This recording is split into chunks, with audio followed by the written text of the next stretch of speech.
Today, our story is about the case of the mysterious Danilovsky maniac who brutally murdered 7 girls and women in Cherepovets between 2004 and 2007. The serial killer used homemade garrots and skillfully covered his tracks, instilling fear in the city's residents.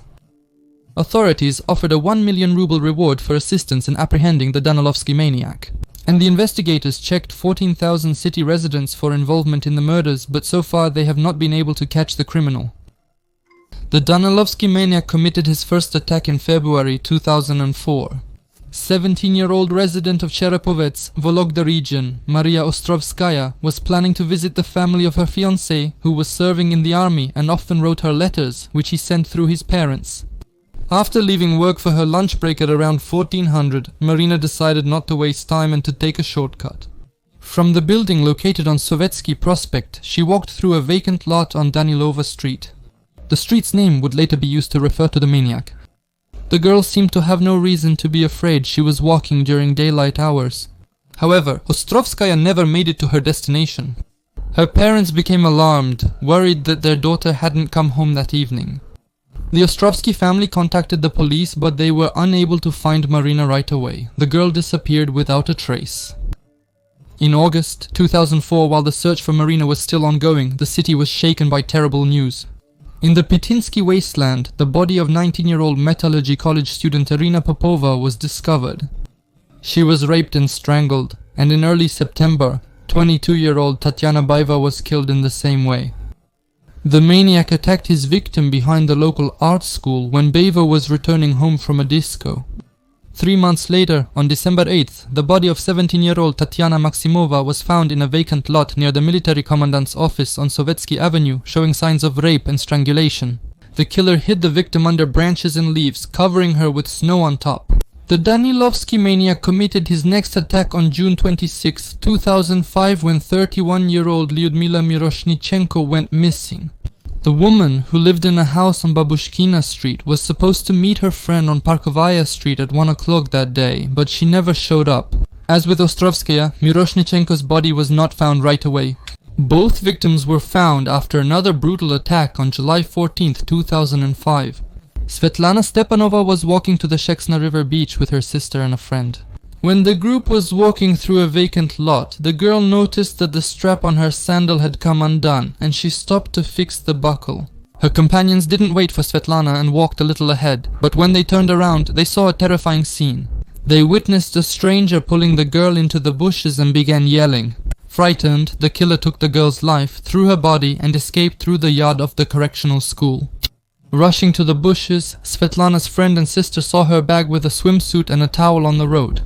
Stepanova herself, half naked and with her throat cut, was lying in the bushes a little to the side. The operatives who arrived at the scene began to comb the wasteland and reached the abandoned police department building. This construction was frozen, but the builders managed to equip an underground garage. The remains of Marina Ostrovskaya and Lyudmila Miroshnichenko were discovered there. The killer threw their bodies into a concrete pit and covered them with car tires. While inspecting the garage, the investigators noticed strange pornographic drawings on the walls. The police brought Svetlana Stepanova's friend and sister to the station, believing the Danilovsky maniac left evidence related to her murder.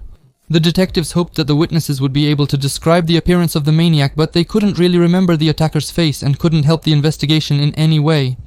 Meanwhile, the forensic experts determined that Ostrovskaya and Miroshnichenko were raped and strangled, and that the maniac killed them using a homemade garrote.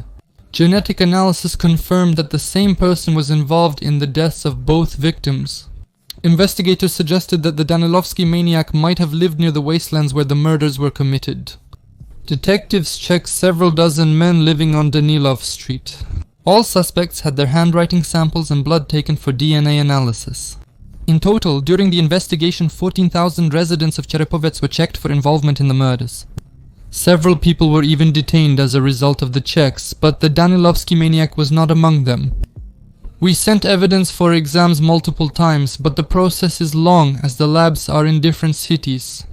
In the laboratory of the city of Ivanovo, it even happened that an expert was detained while receiving a bribe. The detectives considered the possibility that the serial killer, aware of the manhunt, might have relocated from Cherepovets. It was also assumed that the Danilovsky maniac could have resorted to trickery and deliberately gotten himself imprisoned for some minor crime in order to avoid suspicion. The investigators seemed close to the truth. The killer vanished for 2 long years, and Cherepovets residents breathed easier. Well, in the summer of 2007, the Danilovsky maniac went hunting again. On June 11th, 17-year-old schoolgirl Natalia Zakalova was walking through the forest belt near the Oktyabrski Bridge. The girl was heading to the pier near the ski base on the bank of the Shiksna River, a popular recreation spot among fishermen and local residents. With just a few minutes left, Natalia called her parents waiting on the shore, saying she'd arrive soon. Time passed, but the girl remained absent. The worried parents of Zakalova tried to call their daughter, but her phone was turned off. Then they hurried to the police, and several patrol units immediately went to the scene of the incident. The officers, holding sticks, stood side by side and started searching the forest in a line formation. After 15 minutes, they discovered the girl's body, revealing she was raped and murdered. As it turned out, Natalia had only 15 meters left to reach the shore when the maniac attacked her. While questioning possible witnesses, the detectives found a man who, according to him, saw a strange person in dirty clothes and glasses. He was walking near where the murdered schoolgirl's body was found. The criminal appears to be older than 30, probably up to 50 years old, about 180 centimeters tall, of solid build with short cropped hair, and in the area of the back of the head there are small bald spots or separate patches of grey hair. One of the most striking features described by the witness was that the maniac had a clouded look in his eyes. Bring your findings and conduct a survey among the students and teachers of the special needs school located next to the abandoned police department building. As it turned out, they had encountered a strange man who was drawing pornographic images on the walls of the educational institution. Witnesses also noted the stranger's odd look in his eyes, earning him the nickname Killer with the Vague Eyes in Cherepovets.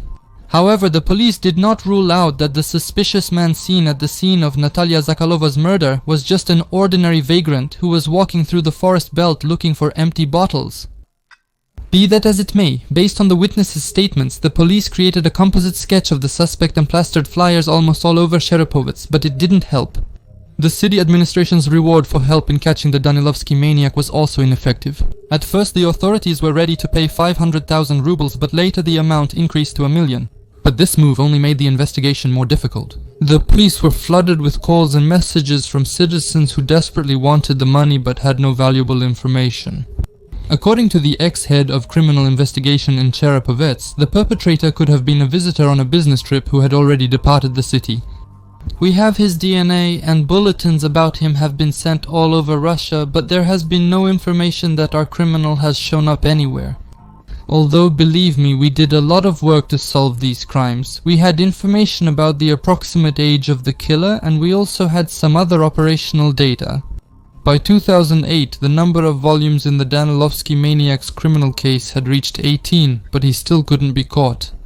He even made his own garrotes, fearing that he could be tracked down by purchases of belts, leashes and similar items. Investigators did not rule out that the killer's caution was explained by previous experience working in law enforcement agencies. These cases are always difficult to solve because the criminal meticulously plans everything, usually leaving no traces. And don't forget that these are often people with mental disorders, and they think in unconventional ways. In July 2008, an unstable resident of Cherepovets ended up in the hands of the police. In Soliny Park, he suddenly attacked 2 girls, attempting to drag them into the bushes. They started screaming, witnesses called the police, and the attacker was detained. The police officers assumed that this was the same Danilovsky maniac, but genetic testing showed that the detainee was not involved in the series of murders in Cherepovets. A year later, the police had a new suspect who resembled the composite sketch of the Danilovsky maniac. It turned out to be a 70-year-old resident of Veliki Ustyug who was living with his 54-year-old girlfriend in a summer cottage cooperative near Medvedev-Vologda district. The partial resemblance to the composite sketch was explained by the fact that the pensioner looked much younger than his age. Investigators discovered him after he killed his girlfriend of 10 years in a jealous rage following another argument, leading to his arrest. It was then revealed that he had periodically visited Cherepovets from 2004-2007 when the series of murders was committed due to his occupation. The man's blood type matched the samples found on the victims' bodies, and the investigators' confidence that he was indeed the Danilovsky maniac grew day by day. However, genetic testing revealed the detective's error. Consequently, the detained man was only punished for murdering his cohabitant. In November 2011, the disappearance of 19-year-old student Svetlana Filyuk cast a shadow over the residents of Cherepovets. On the day she disappeared, the girl had an argument with her boyfriend and, upset by this, went out for a walk. In the evening, Svetlana called her boyfriend twice and said that she was on Batyushkova Street. He promised to come by, but when he got to the place, Svetlana was no longer there and she never returned home. The search for Filyuk began the next day. Divers searched the nearest river bottom, while volunteers combed the local forest, hoping to find Svetlana alive, but no trace of her was found. Witnesses reported seeing the missing girl sitting on the guardrail of the Oktyabrski Bridge smoking. In addition to the possibility of a violent death, investigators were considering different scenarios. It was not ruled out that Svetlana could have taken her own life or become the victim of an accident. Meanwhile, rumors circulated in Cherepovets that the girl fell victim to the Danilovsky maniac, who had resumed hunting. Investigators allegedly found more bodies of young women from Cherepovets, according to city residents. The police officers reassured the townspeople and refuted the terrifying rumors. Only one body of an unidentified person was found, a skeletonized corpse near the first cemetery. No other bodies, neither dismembered nor women nor men, were found. We don't even have any missing girls who fit the description for this case. Svetlana Filyuk's remains were discovered in the summer of 2012. First, volunteers, while once again combing the area around Oktyabrski Avenue, discovered Filyuk's jeans and shoes. However, the items belonged to the missing Cherepovets woman.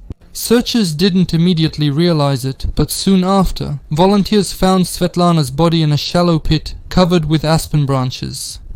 Obviously, the killer took advantage of the empty bushes that grew along Oktyabrski Avenue, dragged the girl there, raped her, and strangled her. After the deceased's body was found, the city ordered all bushes along the avenue to be cut down. However, Svetlana Filyuk was never officially listed as a victim of the Danilovsky maniac. The genetic examination did not confirm a match between the DNA samples found on the bodies of the serial killer's victims and Svetlana. Nevertheless, the handwriting of her killer was suspiciously similar to the handwriting of the wanted maniac. Svetlana was last seen near the location where Natalia Zakalova, the seventh victim, was killed in 2007. Therefore, the local residents did not even doubt that Filyuk was also killed by the Danilovsky maniac. The city decided to demolish the unfinished ROVD building, where the serial killer buried his victims. We will demolish it and sell the land at auction for office spaces. I guarantee if the regional police department wants to build a new building, we will allocate land for it. But this is the maniac's lair, as journalists call it. It needs to be eliminated. Despite the fact that about 20 theories were worked out during the investigation, 1,200 people were questioned and about 180 examinations were conducted. Law enforcement agencies have still not been able to track down the Danilovsky maniac.